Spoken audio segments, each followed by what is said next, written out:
face down, so nose down. So find a way that your nose can be pointing towards the floor.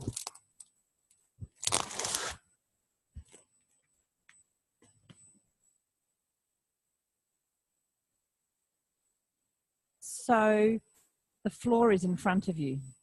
If you're the reference point, the floor is in front of you.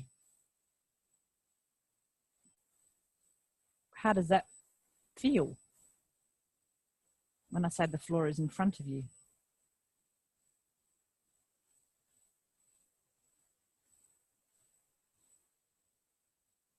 Well, you know, so what you might want to, what your experience might be is the floor is still underneath you because the floor is a constant.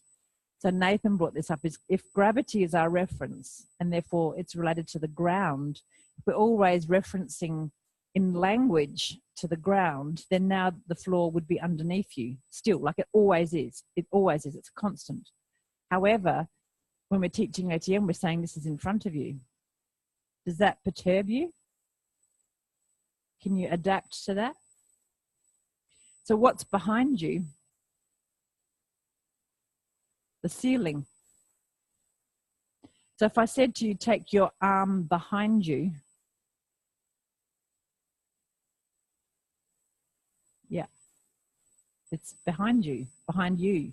Now I could say take your arm up to the ceiling. You'd still understand what I mean there. But can you see I've changed the frame of reference? And we just need to agree that I've changed the frame of reference. And neither of these references are wrong. They're just different. And we're just dissecting them so you can kind of get clarity in your understanding so that we can agree on it. Because when there's not clarity, there's confusion. And what does confusion feel like?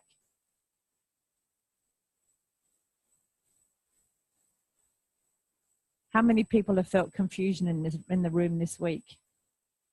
And if I say hands up, what does that mean? So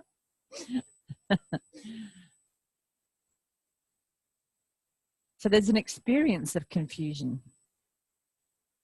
And that might be one of the answers to Kwan's question, is why do people become very habitual? Because they don't like the discomfort of confusion.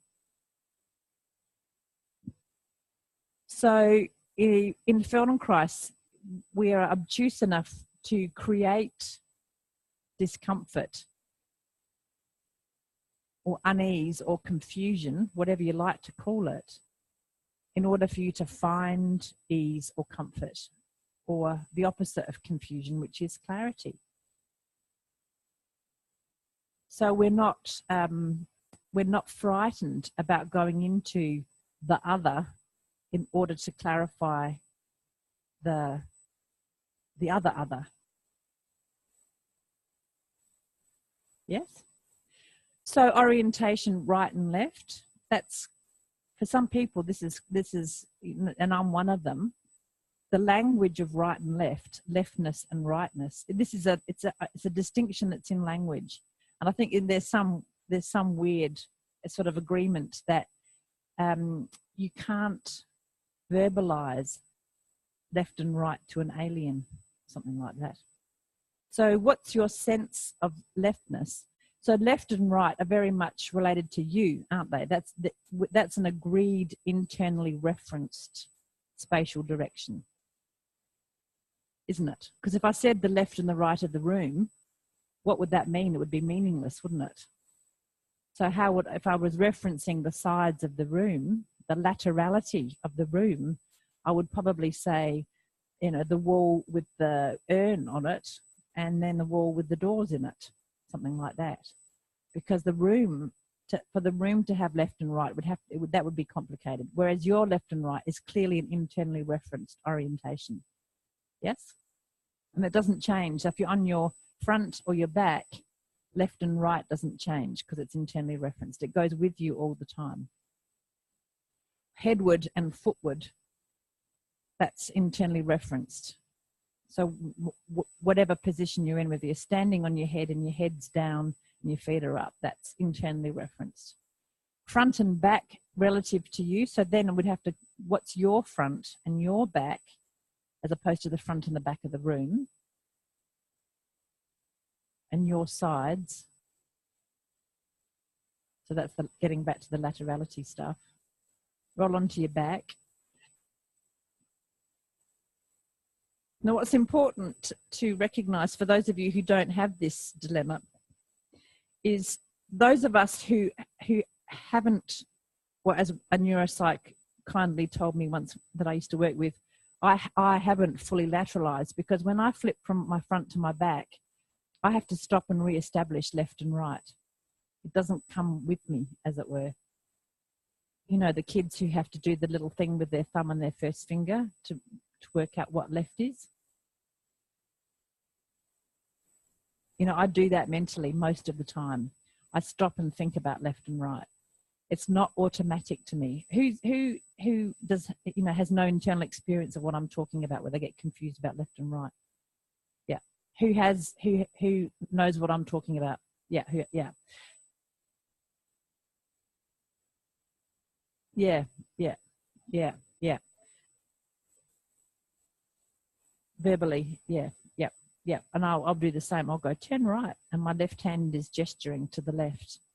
You know, and whoever's driving just goes, oh, shut up. Yeah, no, I refuse to. So, you know, so for me, teaching an ATM can be quite challenging when there's lefts and rights. So I really watch, and I've learned over the years, but I remember,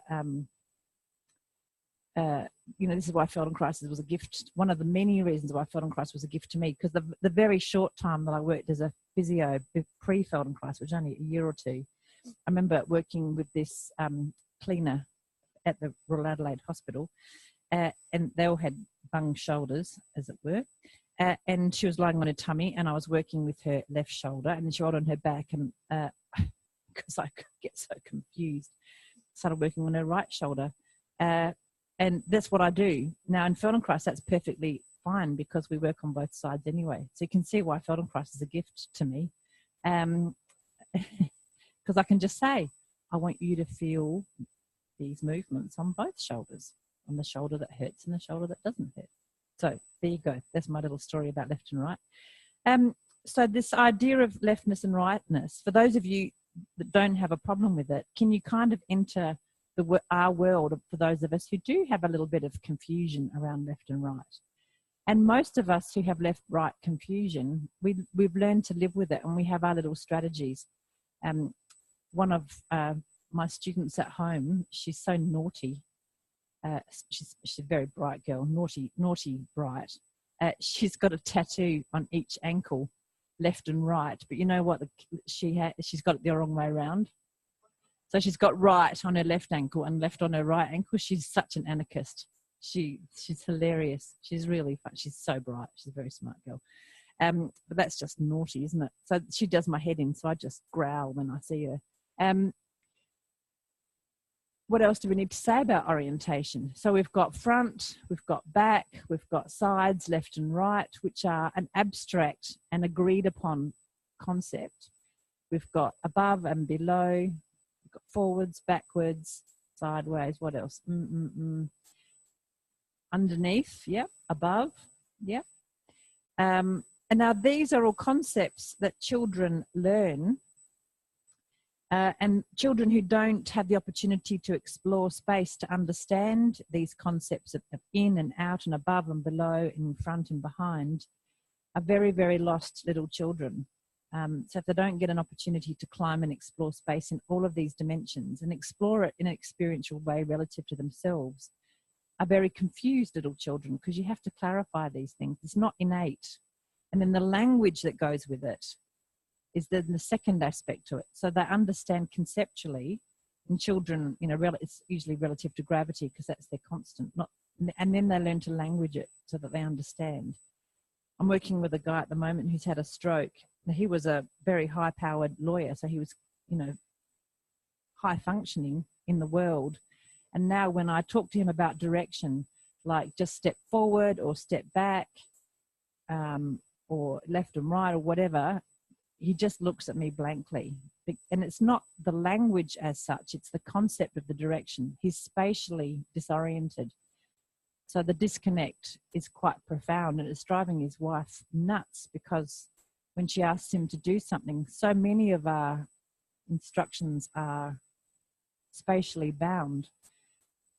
So if the instruction's not spatially bound, his verbal, like his language comprehension, is absolutely fine. But as soon as there's a spatial element, he's quite lost. And you can see it on his face. He looks lost. So orientation is important in our sense of who we are and where we are in space.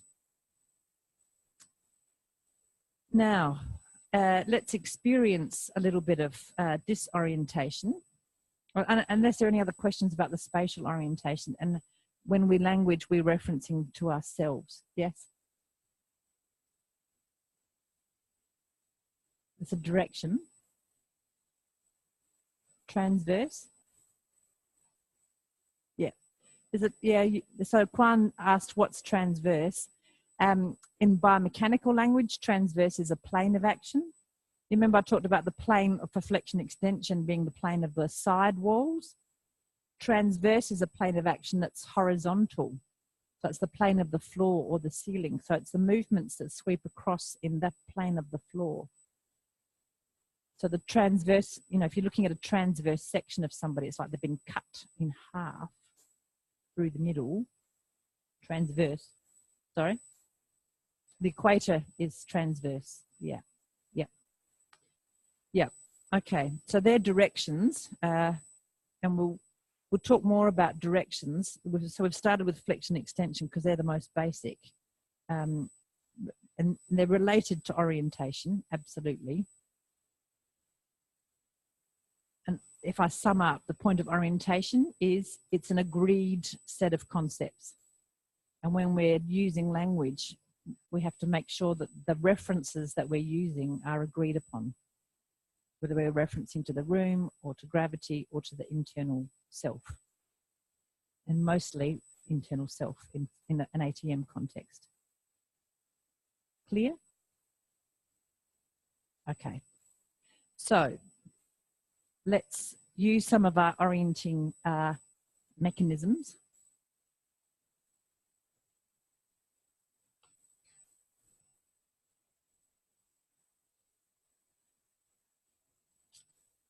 And you can